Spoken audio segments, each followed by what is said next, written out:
savoir aussi, c'est le fait que il y a des gens qui vont venir de voir à des cycles très différents en fait. Il y a des gens qui, prenons une année par exemple, il y a des gens ils vont sembler t'avoir rencontré au mois 2 par exemple, et ils vont refaire émergence au mois 8 par exemple.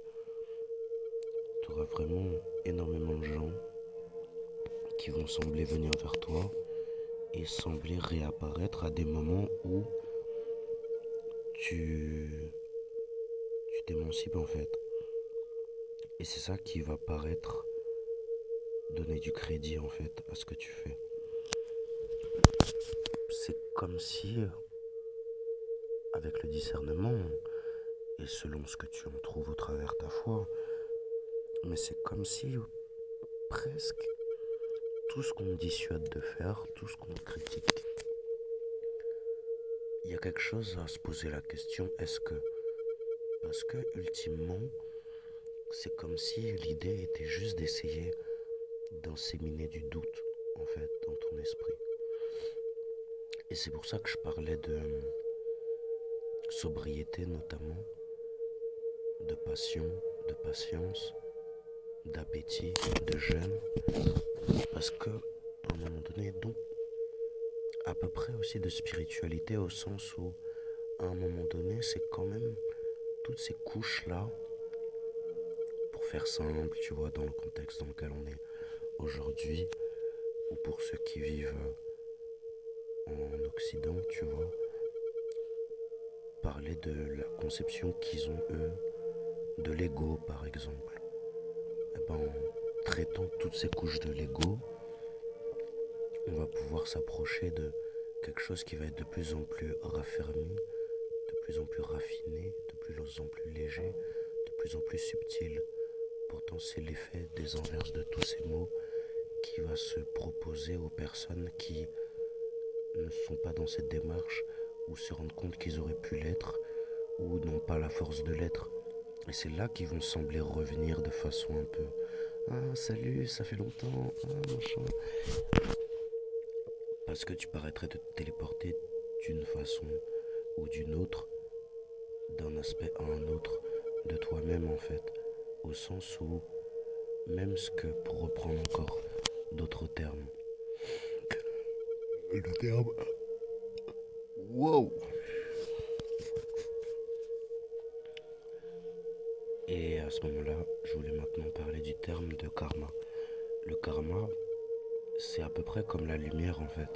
Même si dans cette terminologie, en se plaçant avec la lumière, ça pourrait se placer là où en Occident on aurait tendance à placer l'ombre.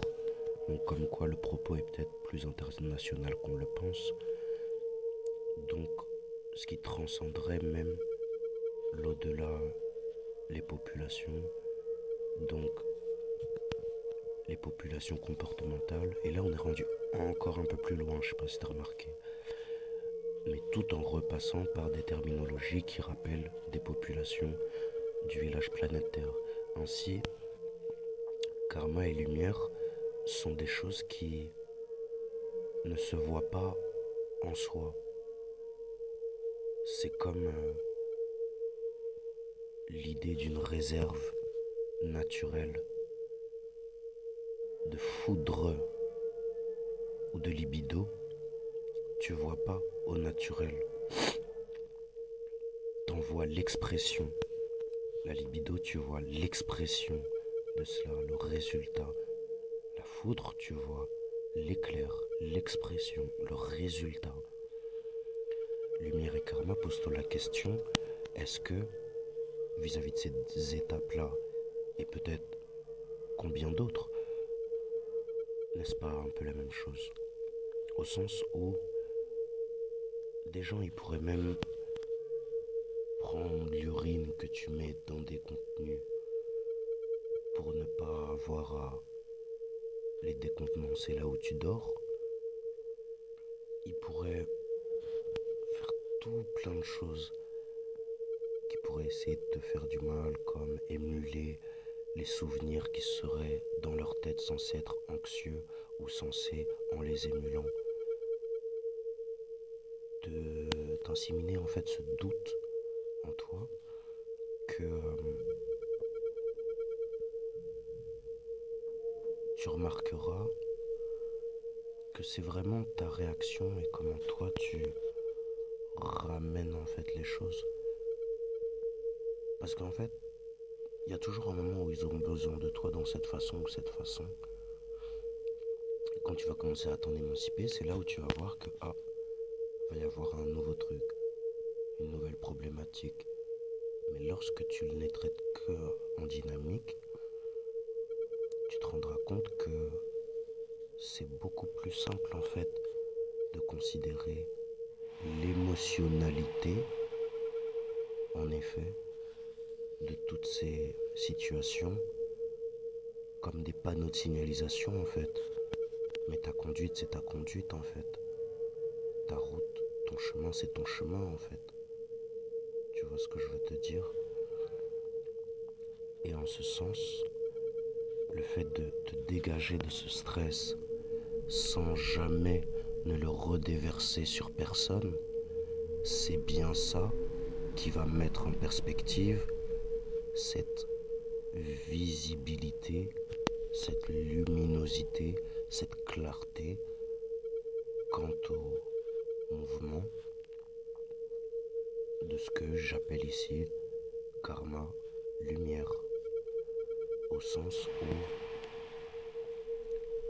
c'est pas du tout étonnant depuis le fait de pouvoir être surveillé, observé, de pouvoir vivre des synchronicités. Ces synchronicités en fait, c'est à toi de faire la différence en fait entre les gens qui vont vouloir se prendre pour Dieu dans ta vie, les gens qui vont vouloir se prendre pour le diable dans ta vie, en t'envoyant ces types de signaux ou en essayant d'incarner des types de signalétiques, et ceux qui sont comme touchés par le fait de penser que toi-même tu voudrais t'incarner comme le diable dans leur vie ou comme Dieu dans leur vie. Et pourtant, si tu es en contact avec eux, à un moment donné, c'est normal que eux aussi va leur être proposé de ressentir quelque chose. Et si jamais c'est quelque chose que tu as respecté depuis ce que ça représente comme espace entre vous, jusqu'au moment où tu te respectes, où tu mets l'emphase du respect sur tel ou tel aspect de ta vie, de telle manière que ça vous délie et que ça va toucher à ces parties de leur ego que tu auras toi-même épargné du fait de ne pas avoir voulu en fait entretenir cette même partie de ton ego depuis une place qui voudrait être une place de souffrance vis-à-vis de ce qui serait de l'ordre de ce qui vous relierait en fait, voir ce qui vous a fait vous rencontrer, voir ce qui du coup t'a fait arriver dans ce type de contexte de rue en fait. Parce que la manière dont je m'articule et dont je gesticule quand j'articule, c'est pas leur problème en fait. Tu vois ce que je veux dire? Pourtant, demain, après-demain, voire pendant, on va essayer de croire que car rayonner libère. Souvenons-nous le futur car il n'y a pas de moments ordinaires. Salutations, namasté.